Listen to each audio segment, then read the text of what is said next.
जय हिंद दोस्तों। आज की वीडियो में हम लोग देखेंगे कि बचे हुए समय में हम इंग्लिश के बोर्ड एग्जाम के ग्रामर पोर्शन की तैयारी कैसे करें, क्योंकि जो पोइट्री है और सप्लीमेंट्री है वो तो उसमें क्वेश्चन आंसर आता है, उसके अलावा कुछ आता नहीं है और सभी को उसकी कहानी याद रहती है, तो कहानी से आप उसकी इंग्लिश बनाकर लिख देते हैं।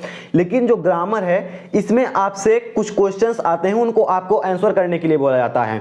जैसे कि सबसे पहले आपसे पूछा जाता है कि डायरेक्ट इनडायरेक्ट बताइए, उसके बाद पूछा जाता है कि आप इसका जो है सेंटेंस है सेंटेंस को चेंज कीजिए, फिर बोलते हैं आप इसमें डिग्री चेंज कीजिए, उसके बाद कहेंगे आप ट्रांसफॉर्मेशन कीजिए, फिर कहेंगे इडियम्स एंड फ्रेजेस यूज कीजिए। अब इतना बड़ा सिलेबस है ग्रामर का, कोई अगर सोचे भी कि 4 दिन में हम तैयार कर लेंगे तो नहीं कर सकता है। तो इसके लिए हम देखेंगे कि कैसे आप कम समय में पूरे ग्रामर की तैयारी बहुत ही अच्छे से कर सकते हैं। सबसे पहले हम देखेंगे डायरेक्ट इनडायरेक्ट के लिए, तो इसको तैयार करना आधे घंटे का खेल है। अगर आपने कुछ पढ़ा है बोर्ड एग्जाम में, पहले हम देखते हैं तैयार कैसे करेंगे, फिर आगे का लेक्चर हम देखते हैं। तो सबसे पहले अगर आपके पास कोई गाइड है या कोई क्वेश्चन बैंक है तो उसको आप खोलिए, उसमें आपको चैप्टर जो भी टॉपिक्स पूछे जाएंगे आपके बोर्ड एग्जाम में उन सभी को मिल जाएगा, उन सभी का चैप्टर होगा। जैसे मैंने पहला बोला कि डायरेक्ट और इनडायरेक्ट सेंटेंस का आता है, नरेशन का आता है ये, तो आप खोलेंगे इस चैप्टर को और इस चैप्टर में आप थोड़ा आगे आएंगे तो आगे एक ऑप्शन आपको मिल जाएगा, यहाँ पर आप देखेंगे इस साइड में, इसी में आपको एक ऑप्शन मिल जाएगा questions asked in board exam. ठीक है, ये आपको मिल जाएगा और इसमें पिछले 10 साल के सारे वो क्वेश्चन रहेंगे जो आपको याद हैं। अब इसी तरह आपको सब में करना है, पहले हम डायरेक्ट इनडायरेक्ट समझेंगे और उसके बाद पूरा ग्रामर आपको चुटकियों में समझ में आ जाएगा। आप इसमें क्या करेंगे, पहले किसी एक ईयर के सेट को आप उठाएंगे, उसके सारे सेट को पढ़ेंगे, पढ़ने के बाद उसके सारे सेट का आंसर देखेंगे क्या इसका आंसर है। फिर आप दूसरे ईयर के सेट पर आएंगे, इस सारे सेट को आप एक बार पढ़ेंगे, पढ़ने के बाद पहले आप सोचेंगे इसका आंसर क्या हो सकता है, आप अपने मन में आंसर देंगे, फिर आप चेक करेंगे कि जो मैं आंसर दे रहा हूं क्या वो आंसर सही है या नहीं सही है। फिर आप आएंगे अगले सेट पर, तीसरे सेट पर, और तीसरे सेट में आप क्या करेंगे, पहले क्वेश्चंस लिखेंगे।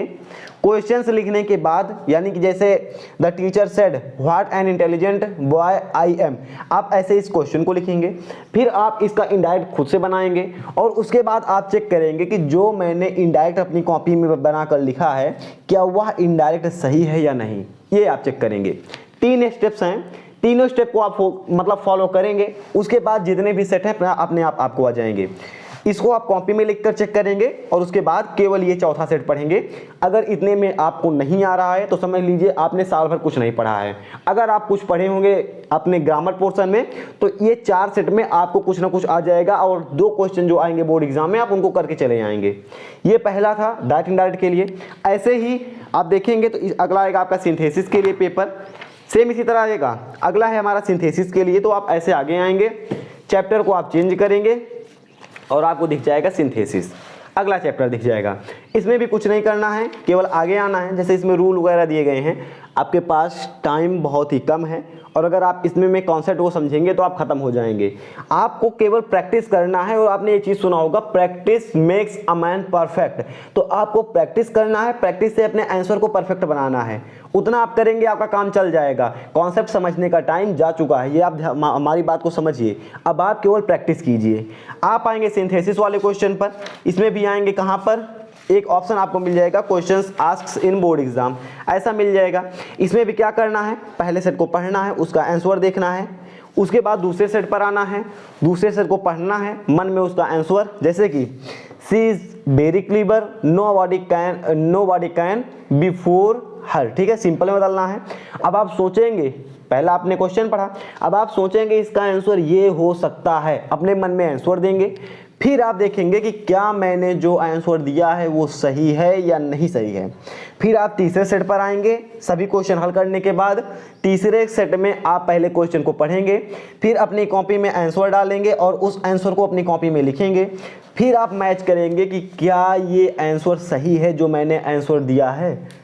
ऐसा आप करेंगे तो चौथे में जब आप अगले सेट पर आएंगे तो आपको अपने आप से सारी चीज़ें रिवाइज होने लगेंगी और 4 सेट आप हल कर लेंगे। उसके बाद कोई ज़रूरत नहीं है आगे हल करने की, जितना भी क्वेश्चन का आंसर है आप अपने आप दे लेंगे।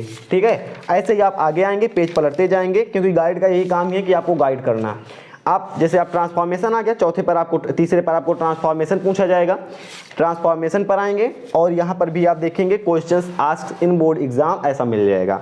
मैं ये नहीं बोल रहा हूँ कि आप इस गाइड को लीजिए या किसी और गाइड को लीजिए, आपके पास जो गाइड है, जो क्वेश्चन बैंक है, ये चीज़ें सभी में दी रहती हैं, वहाँ से आप देखिएगा सभी टॉपिक्स को डायरेक्ट इनडायरेक्ट यहाँ पर देखेंगे हम। अगर आप इस पर आएंगे इसके लेसन पर तो आपको पता चल जाएगा कि ऐसी क्या चीज़ है जो आएगी। देखिएगा, पहले आपसे 2 नंबर में आएगा डायरेक्ट इनडायरेक्ट, फिर आएगा सिंथेसिस, फिर आएगा ट्रांसफॉर्मेशन, फिर आएगा सिंटैक्स, फिर आएगा idioms and phrases, antonyms antonyms और होमोफोन्स, वन वर्ड सब्स्टिट्यूशन और हिंदी टू इंग्लिश ट्रांसलेशन। इतनी चीज़ें आएगी और ये सारी चीज़ें questions asked in board exams के 4 स्टेप जो मैंने बताए।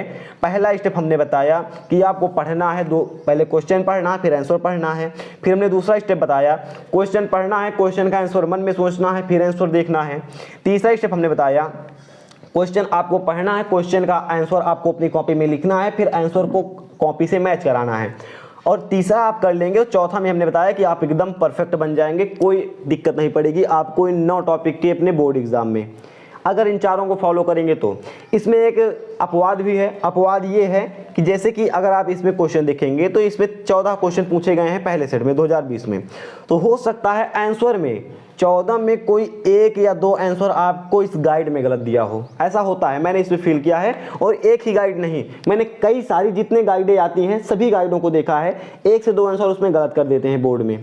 ठीक है, तो आप अगर 1 से 2 आंसर केवल गलत आ रहा है, 14 में लगभग 10 का आंसर आपका सही आ रहा है, आप ठीक है, आप सही दिशा में जा रहे हैं, ऐसे ही आप करेंगे। और अगर अभी भी आपको समझ में नहीं आ रहा है तो आप कुछ मत कीजिएगा, जितने 9 टॉपिक हैं 9 टॉपिक में आप निकालिएगा questions asked in board exam. और आपको क्या करना है, सिंपल सा किसी एक सेट को उठाना है, जितने भी क्वेश्चन दिए गए हैं क्वेश्चन आंसर को रट लेना है, याद कर लेना है। 9 टॉपिक के एक सेट के आंसर को आपको रट लेना है, वही आपसे पूछा जाएगा आने वाले बोर्ड एग्जाम में, यानी सेम टॉपिक पर आपसे क्वेश्चंस किया जाएगा। फिलहाल आई थिंक आप समझ गए होंगे कि मैंने आपको क्या बताया और क्या बताने की मैं कोशिश कर रहा था, कैसे आपको चारों स्टेप को फॉलो करना है और 4 स्टेप फॉलो करने के बाद कैसे आप परफेक्ट बन जाएंगे ग्रामर पोर्शन में बोर्ड एग्जाम के लिए। फिलहाल इस वीडियो में इतना ही था। आगे आपको कौन सी वीडियो चाहिए आप हमें कमेंट करके बताइएगा। हम मिलते हैं ऐसे किसी नेक्स्ट वीडियो में। जय हिंद।